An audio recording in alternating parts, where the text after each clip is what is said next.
In this two-part tutorial, we are going to import and map American Community Survey data in ArcGIS so that we can analyze population changes over time and identify areas of statistically significant change. We're working with the town of Amesbury, Massachusetts, and we're specifically interested in looking at the block group level. Since it is Massachusetts, we're going to go with MassGIS for our GIS data layers. We're going to need two layers in particular, the census layer, geography, and the political administrative boundaries of the towns. Under the census demographic data section, you'll find the data layers from the 2010 U.S. Census, and specifically what we want are the shapefiles that give us census blocks, block groups, and tracts. We're also going to need town boundaries so that we can identify our area. You'll find that under political administrative boundaries, and we can use the community boundaries from survey points data and download that to those shapefiles that we can use. I've already downloaded those files into a clean directory that I've named Amesbury. I just need to unzip those to get access to the shapefiles. So I'm going to extract those here.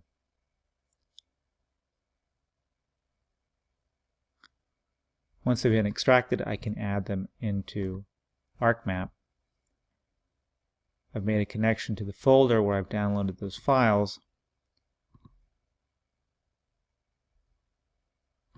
I'm going to use the multi-part polygon shapefile for the towns. And I want to go straight to the town of Amesbury so that I can isolate the geography of interest. So I'm going to select town of Amesbury, and I'm going to zoom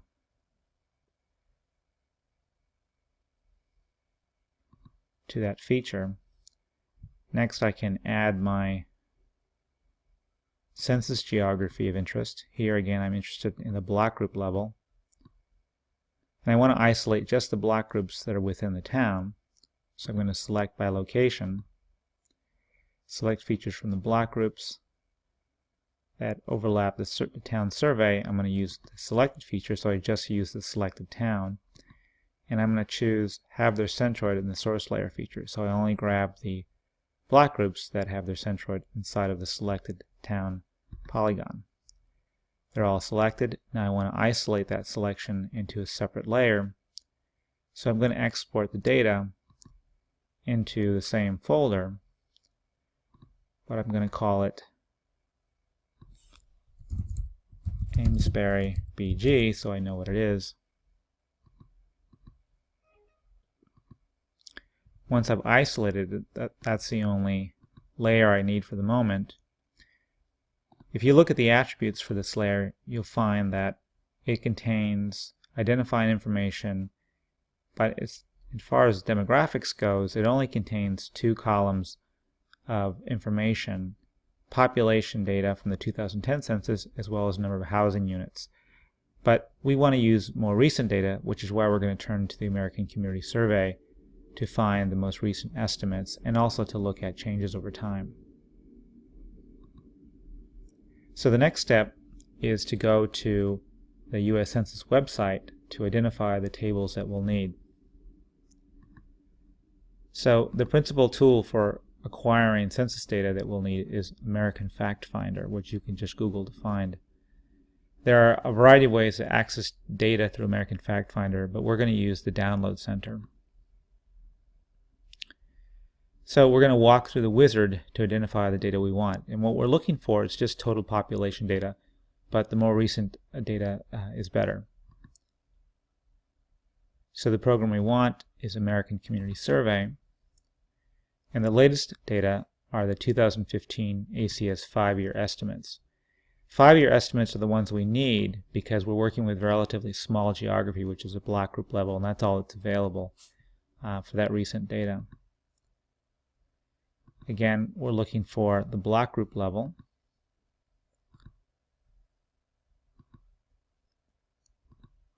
We're working in Essex County, and we'll take all of the block groups for our selection. Next, we want to identify the table that contains the information of interest. Here we're just looking for total population, which appears on the first page. It'll prompt us to download the data, and by default it's going to include the descriptive data elements in the table, which is fine. That makes it easier to read.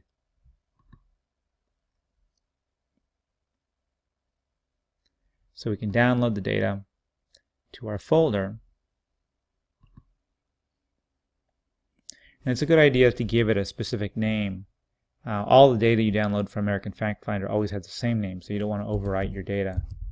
So I'm going to call it ACS 5-year 2015 so I know exactly what that is.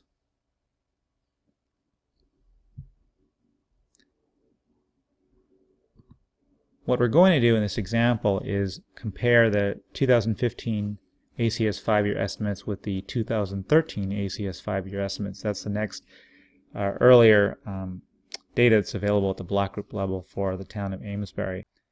So I've downloaded the ACS data for the 2015 5-year estimates, which essentially extends from 2011 to 2015, and the ACS 5-year 2013 estimates, which go from 2009 to 2013, and I've unzipped them over here so I can access the data. We'll start with the 2015 data. When we look in there, we'll find there are two files of interest. One is the metadata and one is the actual data itself.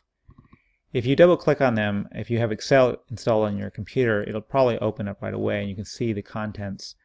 And so the metadata file shows you what the column names will mean when you look at the actual data. And so that's an important resource, especially if you have more complicated tables that have a lot of columns. What's important to keep in mind when working with the data that you download is that we don't want to allow Excel to automatically open the files the way that I just did by double clicking on it, particularly when we're accessing the data itself. We're actually going to need to import the data. So what that means is I need to start with a new, fresh, blank workbook. And the reason is that I need to access the import tools. So with a fresh workbook in Excel, I'm going to click on the Data tab and go to From Text. And this is going to initiate an import wizard that allows me to bring in data. So when I go to the folder where I've saved my data, I'm going to navigate to the file containing the data, which is a CSV, comma separated values file, and that's important to understand what you're working with there.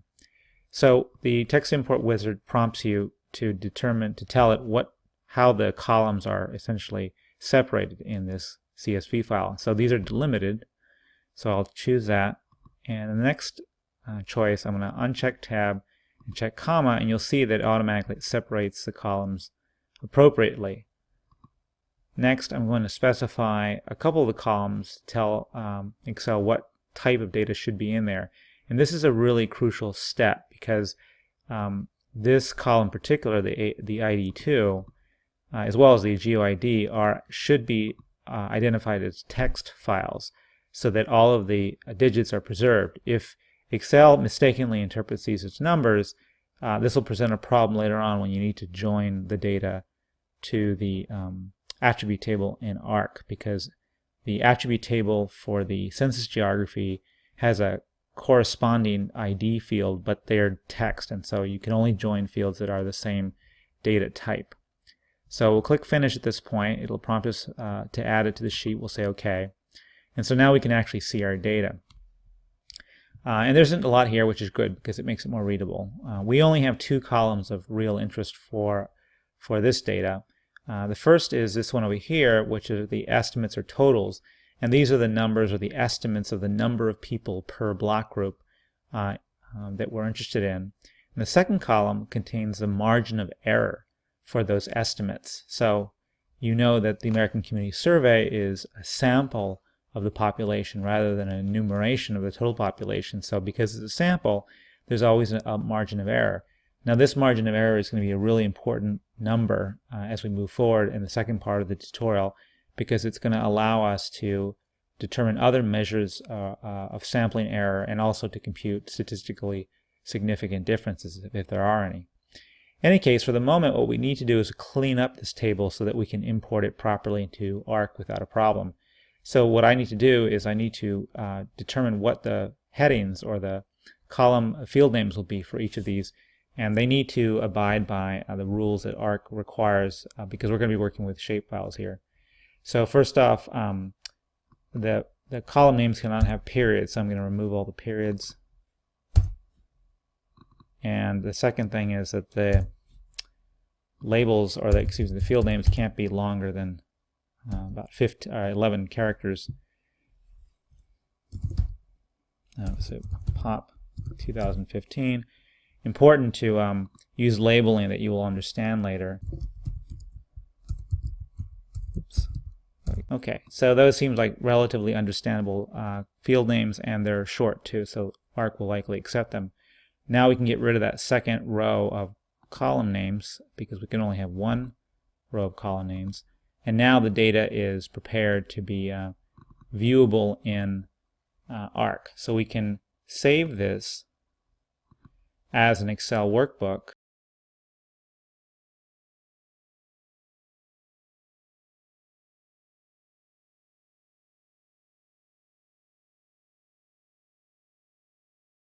And once we've saved it, we're ready to go into Arc.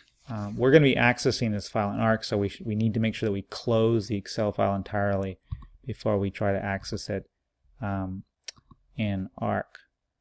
So now in Arc, what we're going to do is we're going to use a conversion tool from the Arc toolbox. So when we open the Arc toolbox, we're looking under conversion tools, and then you'll see a particular tool called Excel, and we want to go from Excel to a table. So the input Excel file is a workbook that we just created.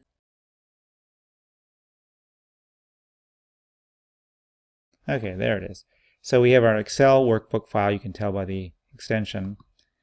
It's going to specify an output location. Now this part is kind of important. So when we designate where we want it to be saved to, we need to not only give it a name, but give it the proper extension. So again, this is the ACS 5-year 2015, and the extension is DBF, database file. And you actually have to put the extension on there, or else it won't take for some reason. By default, it's always going to pick the first sheet in your workbook, which should be okay if that's all you used for.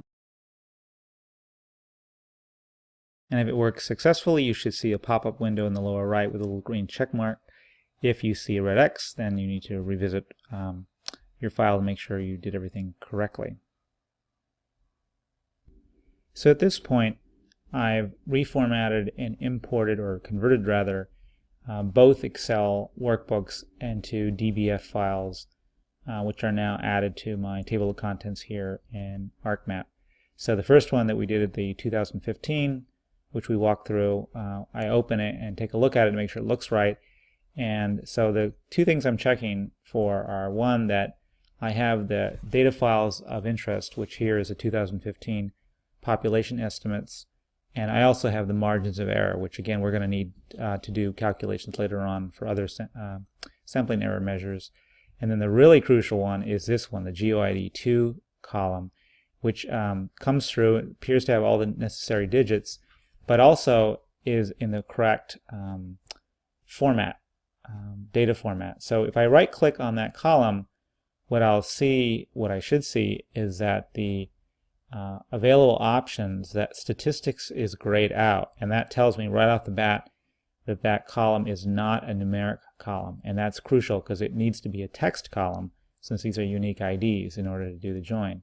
And so I've checked that both in the 2015 table as well as in my 2013 data. Notice that they're appropriately labeled, and again I see that it's a text, so that's good. So that means that these columns can be successfully joined to the attribute table of Amesbury. And the column that I'm going to use for the join is this GeoID10, which is also a text, and you should see the numbers look fairly familiar. We're going to use our toolbox, and specifically the join tool, which can be found in data management tools under joins. And the join field tool allows us to do a permanent join and just select the fields of interest. So in this case, the input table is the Amesbury block group layer. The join field is going to be the GeoID 10 column. The table I'm joining to it, I'll start with the 2015 table, and it'll be based upon the GeoID 2. And all I want to carry over are the population 2015 and the margin of error for that. So I can do that, and that's all that gets brought over. So when it completes successfully and you check the attribute table, what you'll find is that the population 2015 and the margin of error have both been added, and that's it. And now those are permanently joined, so I don't need to do anything else for that. I'll do the same thing for the 2013 data. So you can see now that I've used the join tool from our toolbox, and I've successfully joined the 2015 population margin of error and the 2013 population margin of error numbers very quickly compared to the other way of doing joins. And so I'm now ready to either map my data or do my analysis.